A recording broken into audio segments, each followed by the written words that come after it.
Shalom, selamat pagi, salam sejahtera untuk kita semua. Perkenalkan, nama saya Claudia Putri Rudolov. Saya mahasiswa dari Prodi D3 TLM semester 2, mahasiswa Stikes Maharani Malang. Di sini saya akan sedikit menjelaskan mengenai bagaimana sih cara penggunaan kabinet biosafety.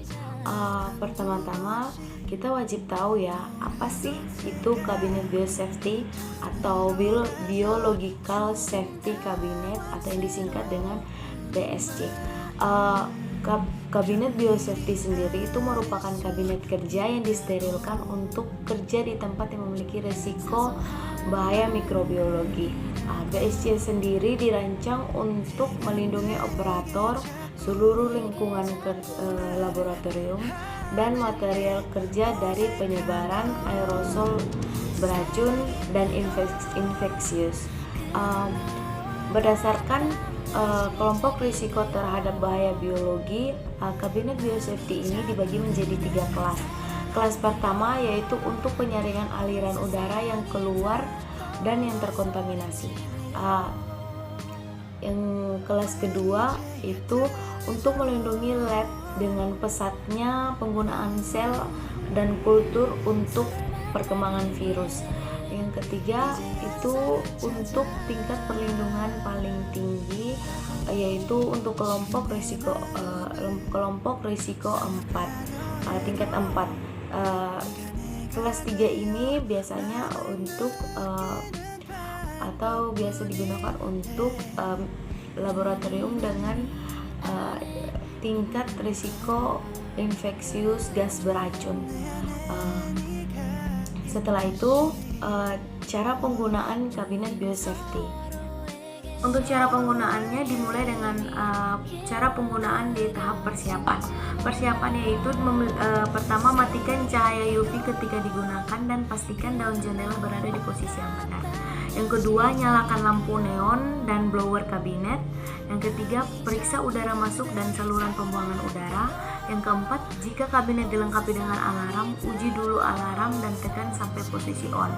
Yang kelima, pastikan aliran udara masuk dan ke dalam dengan cara menahan tisu di bagian tengah panel dan tisu tertarik ke dalam kabinet. Yang keenam, disinfeksi bagian dalam kabinet dengan bahan yang sesuai dan tidak korosif. Yang ketujuh, siapkan semua bahan yang dibutuhkan untuk prosedur dan masukkan ke dalam kabinet. Jangan menghalangi grilles. Permukaan kerja kita dapat lapisi dengan kertas penyerap atau penyokong plastik. Pisahkan antara barang bersih dan barang yang terkontaminasi. Yang ke-8, tunggu 5 menit untuk membersihkan kontaminan udara dari area kerja. Lalu ada prosedur sedang bekerja dengan kabinet safety. Yang pertama, gunakan pakaian pelindung dan sarung tangan yang sesuai. Yang kedua, lakukan pekerjaan di bagian belakang dan usahakan sejauh mungkin dari area kerja. Yang ketiga, hindari gerakan bahu atau gerakan tangan atau lengan yang berlebihan melalui akses bukaan depan. Ketika tangan masuk atau keluar dari kabinet, lakukan gerakan dengan tangan lurus.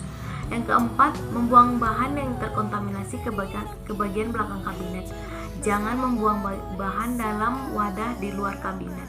Yang kelima, jangan bekerja dengan api terbuka di dalam kabinet.